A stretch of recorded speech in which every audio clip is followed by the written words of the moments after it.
जय जगन्नाथ पिलाने तो मैंने मो यूट्यूब चैनल लिपो क्लासेस को स्वागत। तो आज वीडियो पिलाने आम देखिए कि वर्ज्यवस्तु परिचालना तो वेस्ट मैनेजमेंट आम किपर करवा जो वर्ज्यवस्तु गुड़ आम किपर परिचालना करें तो से विषय आज आम आलोचना करें पिलाने। तो बहुत इंटरेस्टिंग टॉपिक रहो पिलाने आज यहाँ तो डेरी नक चल पे क्लास टू स्टार्ट करा और क्लास टू भल भाव बुझे चेष्टा करवा। तो देख पिलाने जनसंख्या वृद्धि विज्ञान विकास सहरीकरण आधुनिक जीवनशैली तथा शिल्प विकास अनेक वर्ज्यवस्तु सृष्टि करने सह परिवेश से दूषित करुच्ची कौन कहला ना पे जो आम जनसंख्या बढ़िबार लगी विज्ञान विकास दिन दिन बढ़िबार लगी दिन दिन सहरीकरण होची माने कौन सहरर आकार बढ़िबार लगी।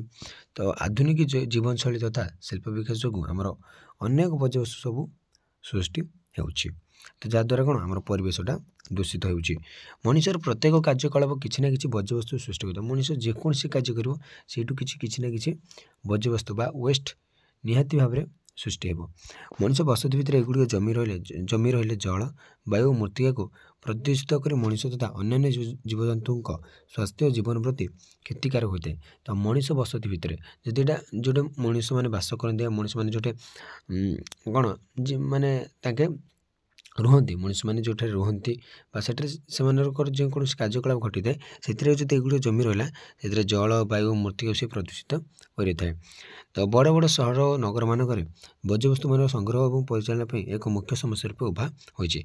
तो जो बड़ बड़ सहर है जमी मुंबई दिल्ली चेन्नई कोलकाता तो युगुड़ माने वर्ज्यवस्तु मान संग्रह करवा और से गुड़ परिचालन कराटा गोटे बर्तमान गोटे समस्या रूप उभा होती।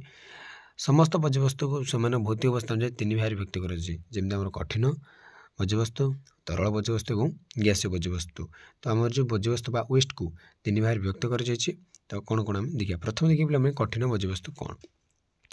तो ये वर्ज्यवस्तु गुड़िक साधारणतः मनुष्य व्यवहार अनुपयुक्त कठिन वस्तु यथा खाली टीण बोतल प्लास्टिक पॉलीथिन धातव सामग्री कन्ना कागज कंक्रीट तो युगुड़ी हूँ कौन सब कठिन वर्ज्यवस्तु। तुम तो जानते हो पे जमी बोतल प्लास्टिक पॉलीथिन धातव सामग्री किसी कन्ना ना कागज तो युगुड़ी हूँ कौन ना कठिन वर्ज्यवस्तु।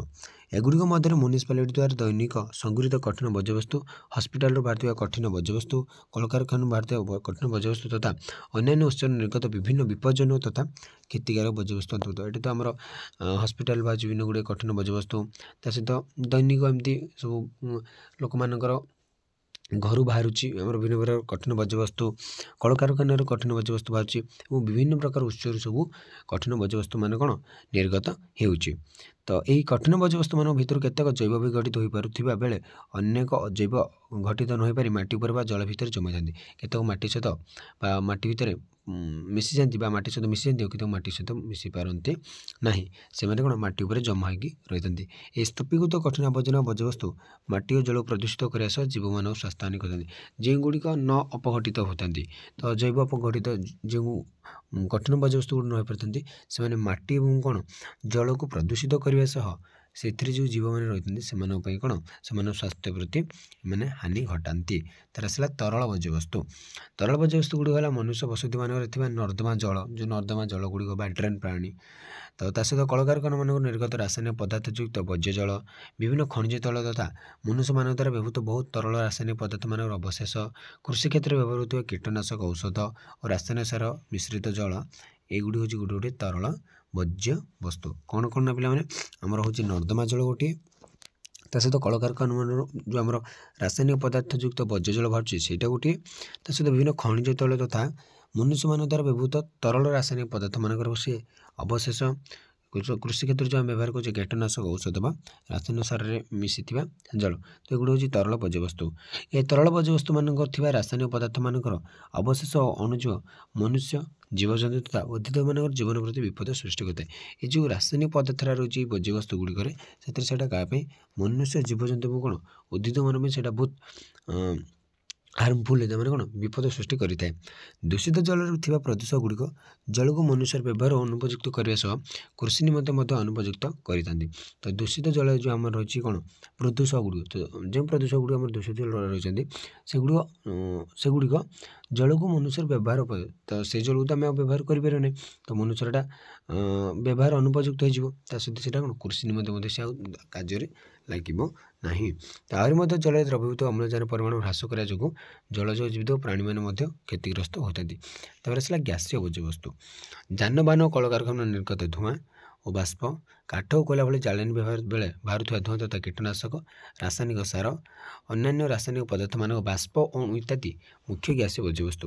ତ ଆମର ଯେଉଁ ଗାଡ଼ି ମଟର ବାହାରୁଛି ଧୂଆଁ ବା ଯେଉଁ କାଠ କୋଇଲା ଜାଳିବା ଦ୍ୱାରା ଯେଉଁ ଧୂଆଁ ବାହାରୁଛି, ତ ଏଗୁଡ଼ିକ ଆମର ସବୁ ଗ୍ୟାସୀୟ ବର୍ଜ୍ୟବସ୍ତୁ। ତ ଏଇଗୁଡ଼ିକରେ ସାଧାରଣତଃ କାର୍ବନ ମୋନୋକ୍ସାଇଡ଼, ନାଇଟ୍ରୋଜେନର ଅକ୍ସାଇଡ଼ ସମୂହ, ହାଇଡ୍ରୋକାର୍ବନ, ସଲଫର ଡାଇଅକ୍ସାଇଡ଼, ଆଲଡିହାଇଡ଼ ଆଉ ଜୈବିକ ବାଷ୍ପ, ଫ୍ଲୋରିନ୍, କ୍ଲୋରିନ୍, କାର୍ବନ ଡାଇଅକ୍ସାଇଡ଼, ଧୂଳି, ଦାନାଦାର ପଦାର୍ଥ, ଏମୋନିଆ ଇତ୍ୟାଦି ସବୁ କ୍ଷତିକାରକ ବିଷାକ୍ତ ଗ୍ୟାସ ପଦାର୍ଥମାନେ ସବୁ ଭାସମାନ ଅବସ୍ଥାରେ ଥାନ୍ତି। ତ କଠିନ ବର୍ଜ୍ୟବସ୍ତୁ କେମିତି ଆମେ ପରିଚାଳନା କରିବା ପିଲାମାନେ ଆମେ ବର୍ତ୍ତମାନ ଦେଖିବା। ତ ମ୍ୟୁନିସିପାଲ କଠିନ ବର୍ଜ୍ୟବସ୍ତୁ ପରିଚାଳନା। ମ୍ୟୁନିସିପାଲି କଠିନ ବର୍ଜ୍ୟବସ୍ତୁଗୁଡ଼ିକ ଘନ ଜନବସତି ଥିବା ସହରାଞ୍ଚଳମାନଙ୍କରେ ସୃଷ୍ଟି ହୋଇଥାଏ। ଯେଉଁଟା ଆମର ମ୍ୟୁନିସିପାଲି ଗଠନ ହୋଇଥାଏ, ତ ସେଠି ଘନ ଜନବସତି ବା ଅଧିକ ଲୋକ ବାସ କରୁଥିବେ ସହରମାନଙ୍କରେ ସବୁ ଦେଖାଯାଏ। ଏଗୁଡ଼ିକ ପ୍ରତିଦିନ ଉପଯୁକ୍ତ ଭାବରେ ସଂଗ୍ରହ, ପରିବହନ, ପ୍ରକ୍ରିୟାକରଣ ଓ ପରିହାର ନ କଲେ ଏଗୁଡ଼ିକ କ'ଣ ନା ଗୋଟେ ବହୁତ ସମସ୍ୟାର କାରଣ ଏମାନେ ତିଆରି କରନ୍ତି। ଯଦି ଆମେ ଠିକ୍ ଭାବରେ ଏଗୁଡ଼ିକୁ ସଂଗ୍ରହ ନ କରି ତାକୁ ପରିହାର ନ କରିବା, ତାହେଲେ ସେଗୁଡ଼ା ବଡ଼ ସମସ୍ୟାର କାରଣ ହୋଇଯିବ। ଏହି କଠିନ ବର୍ଜ୍ୟବସ୍ତୁଗୁଡ଼ିକ ଜମା କରାଯାଇଥିବା ପାତ୍ରଗୁଡ଼ିକ ବିଭିନ୍ନ ପ୍ରକାର ଟ୍ରକ୍ ଦ୍ୱାରା ଯେମିତି tilt from container, hoist truck ଓ ଟ୍ରାସ୍ ଟ୍ରଲର ପ୍ରକ୍ରିୟାକରଣ ସ୍ଥାନ ବା ଜମା କରାଯିବା ସ୍ଥାନକୁ ନିଆଯାଇ ଖାଲି କରାଯାଏ ଓ ସେଠାରୁ ସେହି ଖାଲି ପାତ୍ରଗୁଡ଼ିକୁ ଫେରାଇ ଆଣି ପୂର୍ବ ସ୍ଥାନମାନଙ୍କରେ ରଖାଯାଏ। ଏହି ବ୍ୟବସ୍ଥାକୁ ହାଉଲ୍ଡ କଣ୍ଟେନର ସିଷ୍ଟମ୍ ବୋଲି କୁହାଯାଏ। ତ କ'ଣ କରାଯାଏ ନା ପିଲାମାନେ, ଯେଉଁ ଆମର ଗୋଟେ ବିଭିନ୍ନ ପ୍ରକାର ବର୍ଜ୍ୟବସ୍ତୁ ଗୁଡ଼ିକୁ ଜମା କରିବା ପାଇଁ ଗୋଟେ ଜାଗାରେ ଗଦା କରିବା ପାଇଁ ତ ଗୋଟେ ବିଭିନ୍ନ ଟ୍ରକ୍ ଯାକ ସବୁ ବ୍ୟବହାର କରାଯାଏ। ତ ଯାହାକୁ ଆମେ କହିବା କ'ଣ frame container, hoist truck, ଟ୍ରାସ୍ trawler ଏଗୁଡ଼ିକ। ଏହାଛଡ଼ା ଷ୍ଟେସନାରୀ କଣ୍ଟେନର ସିଷ୍ଟମ୍ ଦ୍ୱାରା ଆବର୍ଜନା ଗୁଡ଼ିକର ସଂଗ୍ରହ ପାଇଁ କେତେକ ବଡ଼ ଧରଣର ପାତ୍ର ଆବର୍ଜନା ସୃଷ୍ଟି ହେଉଥିବା ସ୍ଥାନମାନଙ୍କରେ ସ୍ଥାପନ ମଧ୍ୟ କରାଯାଇଥାଏ। ତ କଠିନ ବର୍ଜ୍ୟବସ୍ତୁ ଗୁଡ଼ିକ ପ୍ରକ୍ରିୟାକରଣ 3ଟି ଉପାୟରେ କରାଯାଇଥାଏ। ସେଗୁଡ଼ିକ ହେଲା କମ୍ପାକ୍ସନ୍, ଇନସିନେରେସନ୍ ଓ ଶ୍ରେଡ଼ିଂ। ତ କମ୍ପାକ୍ସନ୍ ଦ୍ୱାରା ଯାନ୍ତ୍ରିକ ଉପାୟରେ କଠିନ ବର୍ଜ୍ୟବସ୍ତୁ ଗୁଡ଼ିକର ଆୟତନକୁ କମ୍ କରାଯାଏ। ତ ଯେତେବେଳେ ଆମର କମ୍ପାକ୍ସନ୍ ଦ୍ୱାରା ଯେଉଁ ଯାନ୍ତ୍ରିକ ଉପାୟରେ ମାନେ ଟେକ୍ନିକାଲ ୟୁଜ୍ ହେଉଛି, ଯାହାଫଳରେ କ'ଣ ନା କଠିନ ବର୍ଜ୍ୟବସ୍ତୁ ଗୁଡ଼ିକୁ ସବୁ ତାଙ୍କର ଆୟତନ ଗୁଡ଼ିକୁ ଛୋଟ କରାଯାଏ ବା କମେଇ ଦିଆଯାଇଥାଏ। ଇନସିନେରେସନ୍ ଦ୍ୱାରା ରାସାୟନିକ ଉପାୟରେ କଠିନ ବର୍ଜ୍ୟବସ୍ତୁ ଗୁଡ଼ିକର ଆୟତନକୁ କମ୍ କରାଯାଇଥିବା ବେଳେ ଶ୍ରେଡ଼ିଂ ଦ୍ୱାରା ବର୍ଜ୍ୟବସ୍ତୁ ଗୁଡ଼ିକୁ ଛୋଟ ଛୋଟ କରି ଜମି ଉପରେ ଫୋପାଡ଼ି ଦିଆଯାଏ। ମାନେ ଛୋଟ ଛୋଟ ଖଣ୍ଡ କରିବେ ଏବଂ ତାକୁ ଫୋପାଡ଼ି ଦେବେ। ତାର ଆସିଲା ପ୍ରକ୍ରିୟାକରଣ। ପ୍ରକ୍ରିୟାକରଣ ଦ୍ୱାରା କଠିନ ବର୍ଜ୍ୟବସ୍ତୁ ଗୁଡ଼ିକର ଆକାର ଓ ଆୟତନକୁ ହ୍ରାସ କଲା ପରେ ସେଗୁଡ଼ିକୁ ଜନବସତିଠାରୁ ଦୂର ଏକ ନିର୍ଦ୍ଦିଷ୍ଟ ସାଧାରଣ ସ୍ଥାନରେ କରାଯାଇଥିବା ବଡ଼ ବଡ଼ ଗର୍ତ୍ତ ଭିତରେ ଜମା କରାଯାଏ। ତ ଯେତେବେଳେ ପ୍ରକ୍ରିୟାକରଣ ଆସେ, ତ ଯେଉଁ କଠିନ ବର୍ଜ୍ୟବସ୍ତୁ ଗୁଡ଼ିକର ଆକାର ଓ ଆୟତନକୁ ଯେତେବେଳେ ଛୋଟ ଛୋଟ କରାଯିବ, ତାପରେ ସେଗୁଡ଼ିକୁ ଗୋଟେ କ'ଣ ଯେଉଁ ଗୋଟେ ବଡ଼ ଗାତରେ ମାନେ ସହର ବାହାରେ ଥିବା ଗୋଟେ ବଡ଼ ବଡ଼ ଗାତରେ ତାକୁ ଜମା କରାଯାଇଥାଏ। ପ୍ରତିଦିନ ସେ ଗର୍ତ୍ତମାନର ଆବର୍ଜନା ଜମା କରିବା ପରେ ଶୁଖିଲା ପତ୍ର ଓ ମାଟିର ଏକ ଆସ୍ତରଣ ଦ୍ୱାରା ସେ ଢାଙ୍କି ଦିଆଯାଏ। ଗର୍ତ୍ତଟି ସମ୍ପୂର୍ଣ୍ଣ ଭର୍ତ୍ତି ହୋଇଗଲା ପରେ ତାପରେ ମାଟି ପକାଇ ସମତୁଲ କରାଯାଏ। ତ ଗୋଟେ ଗାତଟି ତିଆରି କରାଯାଏ, ତାପରେ କ'ଣ ପତର, କିଛି ଶୁଖିଲା ପତର ଏବଂ ତା ସହିତ ମାଟି କିଛି ପକାଇ ସମତୁଲ କରାଯାଏ। ତା ସହିତ ଏହି ଉପାୟକୁ ଆମେ କହିବା ଲ୍ୟାଣ୍ଡଫିଲ୍। ମାନେ ଲ୍ୟାଣ୍ଡ ମାନେ କ'ଣ ମାଟି ପୁରା ଫିଲ୍ କରାଯାଉଛି ବା ମାଟି ଫିଲ୍ କରିକି ଆମେ ତାକୁ କ'ଣ ଗୋଟେ ଆବର୍ଜନାକୁ ଆମେ ତାର ନିଷ୍କାସନ ଆମେ କରିପାରୁଛୁ କହିବାକୁ ଗଲେ। ତ ଖୋଲା ଲ୍ୟାଣ୍ଡଫିଲ୍ରେ କଠିନ ବର୍ଜ୍ୟବସ୍ତୁ ଜମା କରିବା ଦ୍ୱାରା ରୋଗ ସଂକ୍ରମଣର ସମ୍ଭାବନା ଥାଏ। ଯଦି ଆମେ ଖୋଲା ଭାବରେ ତାକୁ ଛାଡ଼ିଦେବା, ତ ସେଠି ବିଭିନ୍ନ ଗୁଡ଼ିଏ ରୋଗ ମଧ୍ୟ ସୃଷ୍ଟି ହୋଇପାରିବ ବା ସୃଷ୍ଟି ହେବାର ସମ୍ଭାବନା ଥାଏ। ତ ଆଉ ଏକ ଉପାୟ ହେଲା ସାନିଟାରୀ ଲ୍ୟାଣ୍ଡଫିଲ୍। ଏହି ଉପାୟ ଦ୍ୱାରା ଗର୍ତ୍ତ ଭିତରେ ଆବର୍ଜନା ଜମା କରିବା ପରେ ଟ୍ରାକ୍ଟର ବା ଟ୍ରକ୍ ସାହାଯ୍ୟରେ ସେ ଆବର୍ଜନାକୁ ଭଲ ଭାବରେ ଦବାଇ ଦିଆଯାଏ ଓ ତାପରେ ଦବି ଯାଇଥିବା ଆବର୍ଜନା ଉପରେ ମାଟି ପକାଇ ସମତୁଲ କରାଯାଏ। ତାକୁ କୁହାଯାଏ ଲ୍ୟାଣ୍ଡଫିଲ୍, ସାନିଟାରୀ ଲ୍ୟାଣ୍ଡଫିଲ୍ ହେଲା। ତ ସହରୀ ଆବର୍ଜନାର ଶକ୍ତି ଆହରଣ କରିବା ପାଇଁ ନୂଆ ନୂଆ ସବୁ ଯୋଜନା ପ୍ରସ୍ତୁତ କରାଯାଇଛି। ଏଥିପାଇଁ ଆମର ବୈଷୟିକ ସାଧନ ଗୁଡ଼ିକ ହେଲା ଏନୋରବିନ୍ ପାରନ୍ ବା ବାୟୋମିଥେନେସନ୍, ତା ସହିତ ଦହନ ବା ଇନସିନେରେସନ୍ ଆଉ ପାଇରୋଲିସସ୍, ଯାହାକୁ ଆମେ କହିବା ବାଷ୍ପୀକରଣ। ତା ସହିତ ଆସି ଆମର ଅଛି ଲ୍ୟାଣ୍ଡଫିଲ୍ ଗ୍ୟାସ୍ ରିକଭରି, ତା ସହିତ ଘନୀକରଣ ବା ପେଲେଟାଇଜେସନ୍ ହେଲା। ତ ଏଇସବୁ ଗୁଡ଼ିକ ଆମେ ସାଧନ ଗୁଡ଼ିକ ଦ୍ୱାରା ଆମେ ଆବର୍ଜନାକୁ ମ୍ୟାନେଜମେଣ୍ଟ କରୁଛେ ବା ପରିଚାଳନା କରୁଛେ। ତ ତାପରେ ଆସିଲା ଜୈବ ଭେଷଜ କଠିନ ବର୍ଜ୍ୟବସ୍ତୁ ପରିଚାଳନା। ଡାକ୍ତରଖାନା ଓ ପରୀକ୍ଷାଗାରମାନଙ୍କରୁ ବାହାରୁଥିବା ବର୍ଜ୍ୟବସ୍ତୁମାନଙ୍କ ଭିତରୁ ଅନେକ କଠିନ ଅଣଜୈବ ଅପଘଟିତ ହୋଇଥାନ୍ତି। ସେଗୁଡ଼ିକ ମଧ୍ୟରେ ଛୁଞ୍ଚି, ଛୁରୀ, କଇଁଚି, ବ୍ଲେଡ୍, ପ୍ଲାଷ୍ଟିକ୍ ପାତ୍ର, ବୋତଲ, ଭଙ୍ଗା କାର୍ଯ୍ୟ ସାମଗ୍ରୀ, ଅଦରକାରୀ ଔଷଧ, ସଂକ୍ରମିତ ଗ୍ଲୋଭ୍, ରାସାୟନିକ ବର୍ଜ୍ୟବସ୍ତୁ, ସିରିଞ୍ଜ, ବ୍ୟାଣ୍ଡେଜ୍, କନା, ତୁଳା, ମଳ, ମୂତ୍ର ତଥା ଅନ୍ୟାନ୍ୟ ଶରୀରରୁ ନିର୍ଗତ ତରଳ ପଦାର୍ଥ, ଶରୀରରୁ କଟାଯାଇଥିବା ଅଂଶବିଶେଷ ଇତ୍ୟାଦି। ତ ମାନେ କ'ଣ ଆମର ଡାକ୍ତରଖାନା ବା ପରୀକ୍ଷାମାନଙ୍କ ଗୁଡ଼ିକରୁ ଏସବୁ ବାହାରିଥାଏ। ତ ଏଗୁଡ଼ିକ ନା कठिन किंतु एगुड़ी कौन केते गुड़े माटी मिशंती नहीं। तो एगुड़िक रोगर रोग जीवाणु बीजाणु बहन करुवा हेतु सुस्थ लोक संक्रमित कर सकते। देख जिते जो आम सिरिंज कि आमर कैंची ब्लेड एगुड़ यूज होती काटे गोटे खराब गोटे असुस्थ लोक शरीर एगुड़िक सब ऑपरेशन समय जेकोसी समय एगुड़ व्यवहार हो तो सेगुड़ जो खोला जगह पकईदेवा तो से जो जीवाणुटा रोग जीवाणु गुड़िक गोटे सुस्थ शरीर प्रवेश कर संक्रमित कर संभावना थाए। एत व्यतीत परिवेश पूर्ति गंधमय कर अस्वास्थ्यकर मत कर पूरा गोटे अलग प्रकार से गोटे स्मेल हम मेडिसिन स्मेल तो पे देखी बा जानी केमती कौन स्मेल हुए तो सेमिति हेबो। तो जैव भेषज बर्ज्यवस्तु गुड़िक परिचालन में प्रथम पदक्षेप है संक्रमणक्षम वस्तु गुड़िक अणसंक्रामक वस्तु ठारू अलग करवा। तो अणसंक्रमणक्षम वस्तु ठारू अलग कर प्रथम पदक्षेप होउछि हमर एटा। तो परिवहन प्रक्रियाकरण वर्जन करने पूर्व सेगुड़ी उपयुक्त भाव में आवृत कर सामूहिक भाव में साइती रखा हेब। तो परिवहन बा प्रक्रियाकरण बा वर्जन पूर्व ताकू आम उपयुक्त भाव में आवृत कर रखा और सामूहिक भाव साइती रखा हेब। जो पात्र गुड़िक भिन्न भिन्न जैव भेषज बर्ज्यवस्तु गुड़ी आवृत कर रखा जाए सेगुड़िक उपयुक्त चिन्हट पत्र लगे मैंने जो अलग अलग आम रखिए गोटे जैव गोटे माटर मिशुची गोटे माटर मिशुनी तो सेगुड़ आम अलग अलग कर रखा। स्वतंत्र भाव में निर्मित जान द्वारा सेगुड़िक परिवहन कर निर्दिष्ट वर्जन स्थान को नेबाकू हेब। तो यह जान जाऊे व्यक्ति निम्ते स्वतंत्र बसवा कोठरी आवश्यक माने स्वतंत्र भाव गोटे जान द्वारा नहीं कि से गोटे निर्दिष्ट वर्जन स्थान नेबाकू और ये जान जाते लोक गोटे बसवा कोठरी थोर अच्छी वर्जन पर जान गुड़िक उपयुक्त भाव धोई सफा करा उचित जमी से गुड़िक संक्रमण अक्षम हो। तो जिते आम से जो जिनस गुड़ नहीं आम फोपाड़ी आसुचे वर्जन करके आसुचे तो आम कौन से जानटी को भल भाव धोवा उचित ना कमना पिला मैंने से विभिन्न प्रकार संक्रमण लगी ना तो रोग हो पाए से जी से जान रे जाइए तो सेटा परिवेश बहुत खराब। तो से माने कौन संक्रमित पदार्थ गुड़ जो आम जाऊे तो सेगुड़ा आम कौन धोई देवाटा बेस्ट हे।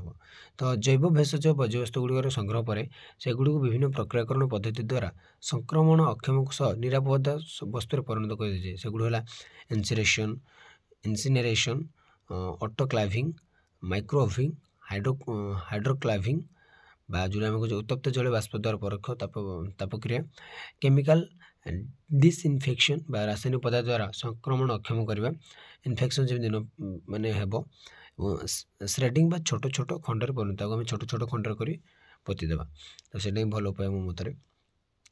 तो जैव आवर्जना वर्जन देख मनुष्य शरीर आभ्यंतर बाहर आवर्जना नियंत्रित दहन द्वारा प्रक्रियाकरण कर गभीर खातर पताई जो मनुष्य शरीर जो भीतर अंचल किसी जो अलिया आवर्जना बाहर तो से गुड़ कौन करवा प्रक्रियाकरण कर गभीर खातर पोती दि जाए। पशुपक्षी शरीर आवर्जना नियंत्रित दहन दे पोती दि जाए। अणुजीव संबंधी और जैव प्रजुक्ति विद्या संबंधी आवर्जना को ऑटोक्लाविंग माइक्रोओविंग और इनसिनेरेशन पद्धति द्वारा संक्रमण अक्षम निष्क्रियता करा जाए। तापर देख पे अव्यवहृत औषध तथा विषाक्त औषध गुड़ी इनसिनेरेशन पद्धति पर माटी तले निरापद फास्ट इनसिनेरेशन कर इनसिनेरेशन कर जाकर माटी तले पोती माटी कादुआ लगा आवर्जना गुड़ ऑटोक्लाविंग माइक्रोओविंग इनसिनेरेशन पद्धति पर छोट छोट खंडे परिणत कर दि जाए। कठिन जैव भेषज आवर्जना गुड़ी ऑटोक्लाविंग माइक्रोओविंग और रासायनिक उपाय संक्रमण क्षम कलापर माटी माने प्रथम कौन माने संक्रमण जमी न व्यापी पारे से भाई पोती दि जाए माटी। तो तरल जैव भेषज आवर्जना गुड़िक रासायनिक उपाय संक्रमण क्षम कलापर नर्दम ढाली दि जाए से भाई रासायनिक आवर्जना गुड़ी को रासायनिक उपाय संक्रमण अक्षम कर माटी तले माटी भितर निरापद भाव में पोती दि जाए नर्दमा जल में छाड़ी दि जाए। तो जिते आम देखा पे युड़ तो आमर था उपाय गुड़ केमती आम से गुड़ आम आवर्जन केमती कौन करवा आवर्जन केमती भाव में पोतवा क्या आम अणुजीव अक्षम सरी कहते आम संक्रमण अक्षम करवा तो युड़ विषय आम जान।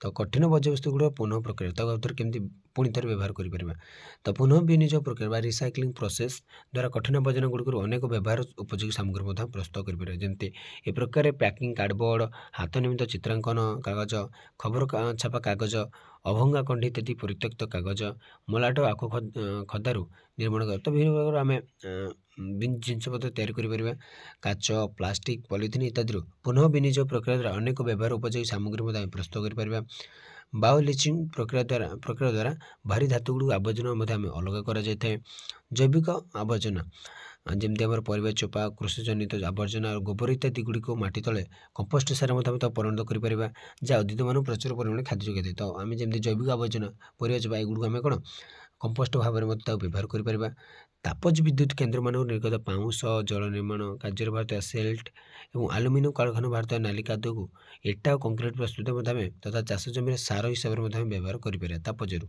है तो सिल्क शिल्पर भारतीय आवर्जना गुड़ कुकुड़ा खाद्य प्रस्तुत करे सिल्क है तो मका संठारू अणुजीवनाशक औषध गोरु गाई मान निमंते से प्रस्तुत कर जलज उद्भिद जलू कृषि निमंते सार प्रस्तुत कराए तो विभिन्न गुड़ आम व्यवहारक्षम कर जहाँफल कौन आम संक्रमण ये कमिज तो कठिन वर्ज्यवस्तुर परिमाण कमिज जहाँफल विभिन्न गुड़ प्रदूषित जो कौच आम परिवेश से मुक्ति पाइपर तो कठिन वर्ज्यवस्तु शक्ति आहरण आम किपर करिया देखिबा तो इनसिनेरेशन बा मृदु दहन प्रक्रिया रे प्लास्टिक आवर्जन विद्युत शक्ति उत्पादन कर कौटू आम प्लास्टिक आवर्जन विद्युत शक्ति उत्पादन कर कृषिभित्तिक आवर्जन इथाइल अल्कोहल प्रस्तुत कराए मनुष्य और अन्य पशु मान मलमूत्र बायोगैस उत्पादन कराए बासगृह को आलोकित करने निमंते और रोषे निमंते इंधन रूप व्यवहार कराए मनुष्य बा अन्य पशु मान जो मलमूत्र बायोगैस प्रस्तुत कराए आम रंधन कार्य साहाय्य करें